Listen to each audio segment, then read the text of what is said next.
amis, nous allons aujourd'hui parler du film Mystère à Venise, réalisé par Kenneth Branagh, avec dans les rôles principaux Kenneth Branagh, Tina Fey, Kelly Reilly, Jamie Dornan et Michelle Yeoh. Si. Petit pitch de rigueur, donc Hercule Poirot, installé depuis 6 mois à Venise et refusant toute nouvelle enquête, sort de sa retraite à la demande de son amie la romancière Ariane Oliver. Cette dernière lui demande effectivement de l'aide pour l'aider à démasquer une médium qui doit effectuer une séance de spiritisme. Voilà. Écoutez, je vais être transparent, moi c'est la première adaptation d'Hercule Poirot par Branagh que je vois, donc c'est pour lui sa 3e tentative. Alors j'étais avec un ami qui lui a vu les 3 opus et qui a établi une petite hiérarchie qualitative. Donc selon lui, effectivement, Mystère à Venise est moins bon que Le Crime de l'Orient Express et meilleur que Mort sur le Nil, mais si j'en crois toutes les critiques que j'ai lues et les choses que j'ai entendues à son sujet ne relèvent pas de l'exploit. Voilà, bon moi je vais me contenter de vous parler de Mystère à Venise. Donc Mystère à Venise est très librement inspiré d'un roman d'Agatha Christie qui sorti en 1969 et qui s'appelait, en France du moins, La Fête du Potiron. La Fête du Potiron. Ça claque un peu moins que Mystère à Venise, nous sommes d'accord. Bon, le livre étant sorti en 69, à l'époque Halloween en France on ne connaissait absolument pas, d'où cette traduction un peu étrange de La Fête du Potiron. Quelques décennies plus tard, le roman était rebaptisé Le Crime d'Halloween. Voilà, fallait être un peu plus dans l'actualité. Alors, c'est très librement inspiré, comme je vous le disais, parce que point de Venise dans le livre, point de spiritisme. Michael Green, le scénariste attitré de Branagh sur cette adaptation d'Agatha Christie, là pour ce coup-ci semble être parti en freestyle. Voilà.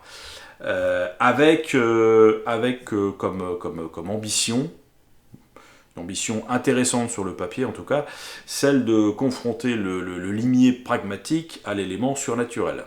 Le tout dans une Venise nocturne, pluvieuse et globalement sinistre. Et c'est foiré. Voilà, c'est foiré. Le film bénéficie, reconnaissons-le, d'une mise en scène soignée mais qui a régulièrement tendance à aller dans l'excès. Ça, c'est un reproche qu'on peut faire à peu près à beaucoup, enfin, à la plupart des œuvres de la filmo de Kenneth Branagh.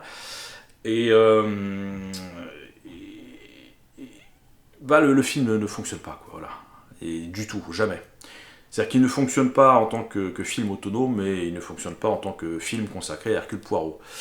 Et c'est dommage parce que Kenneth Branagh campe plausiblement et subtilement le détective belge, mais dans un film qui semble craindre à tout moment de tomber dans le classicisme d'une énième adaptation. Voilà, alors que pour le coup, ça c'est la marque de fabrique assumée de la série télé avec David Suchet. Donc il craint tellement ça qu'il décide effectivement de casser les codes, notamment en ne respectant pas le matériau d'origine, donc le roman d'Agatha Christie. Alors, c'est pas un choix rédhibitoire au départ, hein, mais dans le cas présent, cette sortie des fondamentaux emmène le spectateur au royaume du Porte-Nawak. Voilà. Alors, Kenneth Branagh fait des pieds et des mains pour essayer de créer une ambiance. Alors, bon, comme je vous le disais, excite le petit village anglais où se déroulait l'intrigue du bouquin, et on est parti sur Venise, ce qui nous permet d'avoir des très beaux visuels. Bon, ok. Mais Branagh se contente de nous présenter ces personnages, ces nombreux personnages, pas franchement attachants en plus, au pas de charge. Là où le génie d'Agatha Christie, c'était de nous présenter des portraits humains sur la durée, l'acteur-réalisateur nous fait gesticuler des ectoplasmes dont on se fout très rapidement, royalement. Voilà. Alors je vais être clair, concernant les acteurs que j'ai vus dans d'autres productions qui sont plutôt bons, là ils sont tous clairement en surchauffe, ils roulent tous des yeux et ils ont tous l'air en permanence très inquiets. Donc voilà. Alors les meilleures adaptations ciné pour moi d'Agatha Christie et d'Hercule Poirot spécifiquement, c'est pour moi Le Crime de l'Orient Express de Sidney Lumet en 1974 et Mort sur le Nil en 1978 de John Guillermin. Deux films qui affichent respectivement des durées de 2h11 et 2h20, ce qui leur permet, outre la fidélité au texte d'origine, de présenter et de développer les personnages de façon satisfaisante. Et quand arrive la révélation finale, eh ben on n'en est que plus secoué. Voilà, moi j'ai vu ça très jeune, les deux films, ça m'a retourné le cerveau, je m'attendais vraiment pas à ça.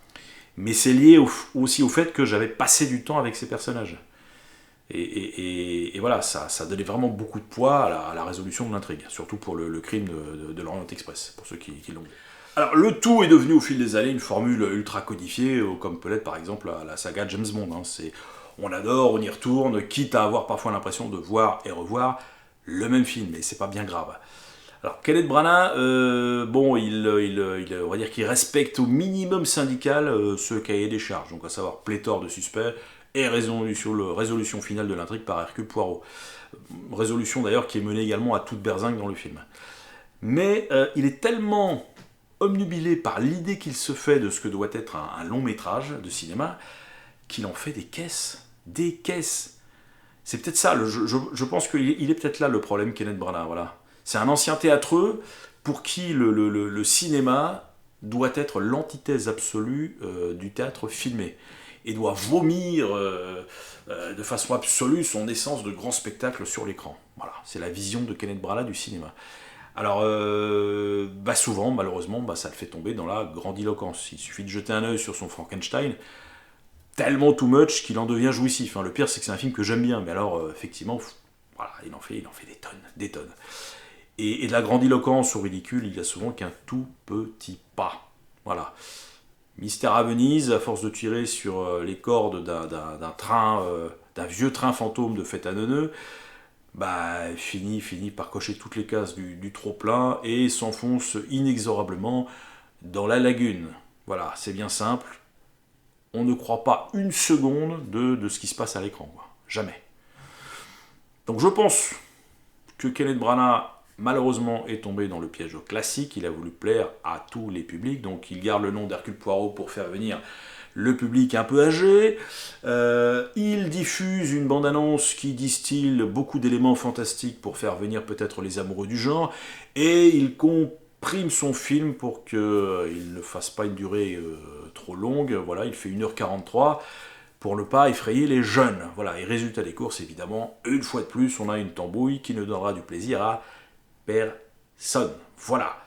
Alors en résumé, c'est pas un film indigne en soi, mais c'est un film qui n'a strictement aucun intérêt. Je ne sais pas comment vous le dire autrement. Voilà. Donc les amis, écoutez, comme dirait l'autre, on va retourner au mastic, essayer de vous ramener un bon film. C'est pas celui-là, clairement. En attendant, continuez à aller en salle. Je vous vois très bientôt. Et puis d'ici là, allez au cinéma.